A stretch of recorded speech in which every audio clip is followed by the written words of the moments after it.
If you are planning a charity auction and you're sitting there asking yourself, where do I start the opening bid? You are not alone. This is a question that we have constantly with our clients. Hi, my name is Erin Kienzle and I am founder and head auctioneer at Giving for Good. Now, here's the truth. Where you start the opening bid is not random. It is strategic, it's psychological, and it directly impacts how much money you raise. Now, we see two common mistakes, and the first one happens a lot. It's when nonprofits ask us to start the bid too high. You may think you're protecting the value of your item, but what you're doing is making the majority of the room say no. Silence, you open to crickets, guests hesitate. I would rather have 50 paddles in the air than no hands up. And the second thing sometimes people do is they start low. Now, I love starting an item really low. We'll get into that later, but they start low without intention.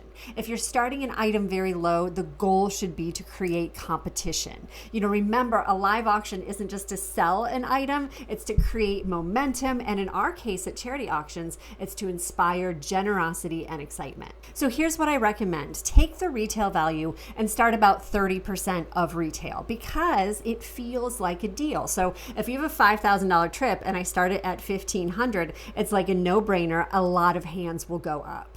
And when several people raise their paddles at once, three powerful things happen. The room wakes up, bidders feel like they're not alone, and guests psychologically commit. My entire job on stage is to create a series of micro yeses. So if they bid at $1,500, they have said yes once. If they bid at $2,000, if they bid at $2,500, if they bid at $3,000, they continue to say yes. So when you start at 30%, we get more micro yeses, which runs up the price of the item, and in theory, we sell it for more money at the end. Now, the one time where I will not start at 30% of retail is if we have a fun item or what I sometimes like to call a warm-up item. So this is just when I want people to touch their paddles because if they touch at the beginning, they're more likely to use it again. So we go back to those micro yeses. So a lot of times if I have, let's say, artwork from some children and we're at school, I will start it at $1 just to get everyone to be like, yes. And then we just count and we run it up and it's a fun moment. So in those cases, it's not 30% of retail,